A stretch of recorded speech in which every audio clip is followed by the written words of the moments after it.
کیا عورت تراویح کی امامت کرا سکتی ہے؟ نہیں کرا سکتی. تراویح اور کوئی سی بھی نماز کی عورت امامت نہیں کرائے گی. تراویح کی نیت کرنا بھول گئے تو کیا تراویح ہو جائے گی؟ جو پڑھ رہا ہے اس کے ذہن میں کہ میں نماز پڑھ رہا ہوں اس وقت، یہ پتہ ہو اس کو، تو یہ مطلب، اور تراویح کا وہ وقت ہے یا ذہن میں عام طور پہ ہوتا ہے کہ میں تراویح پڑھوں، تو اگر ہے ذہن میں تو الفاظ جملے منہ سے ادا کرنا یہ کوئی شرط نہیں ہے، دل میں ہو نیت. کیا مسافر پر بھی تراویح پڑھنا ضروری ہے؟ مسافر کے لیے بھی سنت تو ہے کہ تراویح پڑھے گی. اب تو سفر بہت آسان ہے اسے. کیا تراویح میں ہر 2 رکعت کے بعد جو بیٹھتے ہیں وہ فرض ہے؟ 4 رکعت کے بعد بیٹھنا مستحب ہے، اور نہیں بیٹھا تو کوئی گناہ نہیں ہے.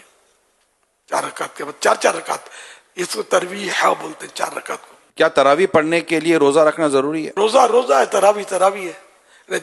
کسی کو کسی عذر کی وجہ سے روزہ قضا کرنے کی اجازت مل بھی گئی، لیکن پھر بھی تراویح اس کے لیے باقی ہے. جو سنت موقع ہے اور وہ ادا کرنے کی طاقت ہے، اور کوئی یہاں بھی رکاوٹ ایسی نہیں ہے، تو تراویح تو اس کو پڑھنی ہے. محلے کی مسجد چھوڑ کر دوسری مسجد میں تراویح پڑھ سکتے ہیں؟ بہتر یہ ہوتا ہے کہ اپنے محلے کی مسجد میں بندہ پنجگانہ نمازیں پڑھے، لیکن جہاں جمعہ ہوتا ہے تو وہ جمعہ پڑھے گا.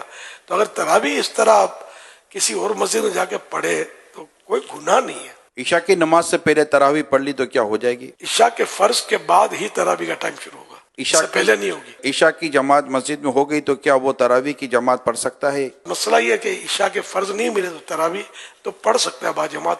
بہتر یہ کہ وطر با جماعت نہ پڑھے. عشاء کے فرض تو میرے پڑھنے ہوں تو انڈرسٹوڈ ہے، تو ابھی عرض کیا کہ عشاء کے فرضوں کے بعد ہی تراویح کا وقت شروع ہوتا ہے. کیا وطر کے بعد تراویح پڑھ سکتے ہیں؟ پڑھ سکتے ہیں. کیا نابالغ بچے کے پیچھے تراویح پڑھی جا سکتی ہے؟ نابالغ صرف نابالغوں کی امامت کر سکتا ہے، بالغ اس کے پیچھے پڑے گا تو بالغ کی نہیں ہوگی. تراویح کا آخری وقت کب تک ہے؟ صبح صادق تک، جب روزہ بند ہوتا ہے نا، سحری کا ٹائم ختم ہوتا ہے، اس وقت تک تراویح کا ٹائم بھی ہوتا ہے. دعائے تراویح یاد نہ ہو تو وہ کیا کرے؟ دعائے تراویح یاد ہو تو پڑھے اچھا ہے، نہیں پڑھتا کوئی گناہ نہیں ہے.